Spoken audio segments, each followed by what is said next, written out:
Hi there, my name is Marilyn Miller. I write literary science fiction, and this is an audio version of my Substack newsletter called A Creative Life. I hope you enjoy it. What do you need to create?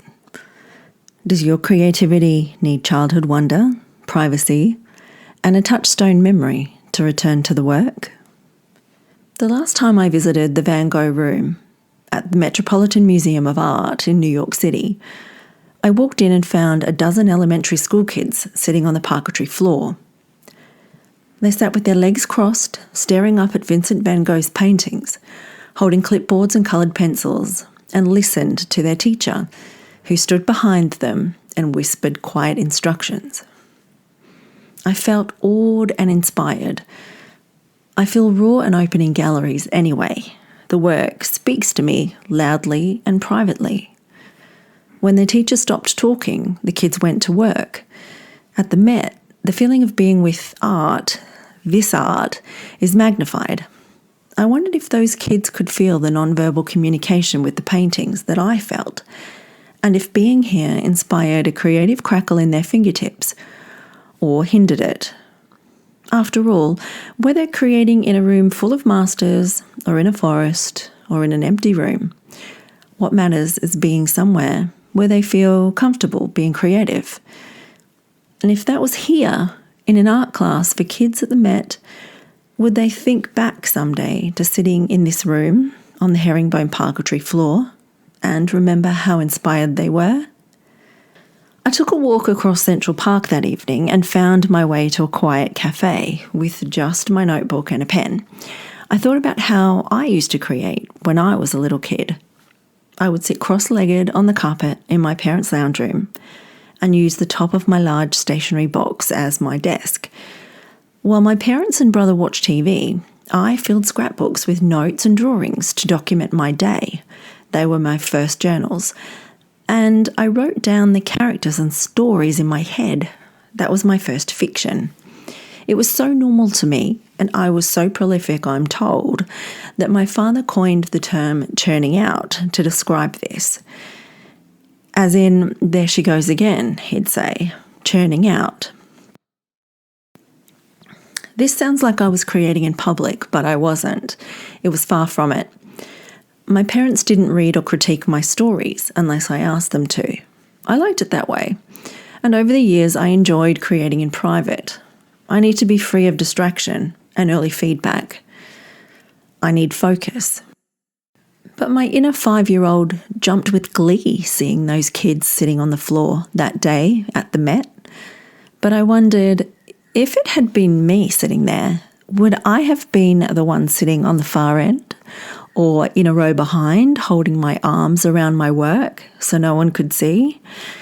It's the same now. I understand the gravitational pull to post to social media, but I know I have to be careful with all of that. I've learned to share my work in progress with very few people.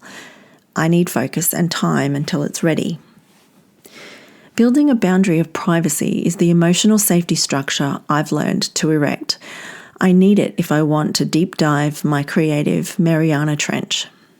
A calm, safe space is the emotional downline to get to the terrifying, shameful, and impossible questions inside me. Writers and artists are changed in those cold, dark waters, and quiet is the armour we need to hunt Leviathan. I like to think that when I get fearful and stuck in the boat on the surface, I can return to my childhood memories of my own chewed and split coloured pencils and how they ignited a creative fire in my fingertips. Creating was easy then, as a kid, as effortless as pushing myself to and fro on a swing in the park. But I know holding a creative state as an adult is more complex. We simply have more stuff, more doubt, more perilous emotional dives. Recalling a warm childhood memory or sailing through rooms of other people's art, no matter how inspiring, is not enough. Creating a fully accomplished project isn't effortless, it's work. It requires determination and goals, dedication and resilience. But that's the difference between long Saturday afternoons sitting on the carpet in my parents' lounge room, churning out as a kid, and the creative work I do now. It is work, but the foundation is the same. If the crackle in my fingertips dims, I remember I need a protected space where there's no pressure and no expectation. Just me and the creative force.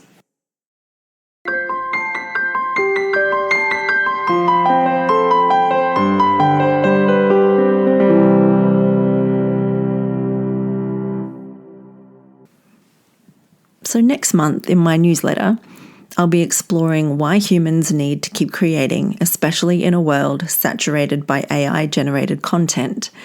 I'm writing a novel about a man trapped inside a robot's body. It's called Machine City 2050, and I'm excited to share my research and encouragement about this. I'll also be sharing my thoughts on Ishiguro's masterpiece, Clara and the Sun.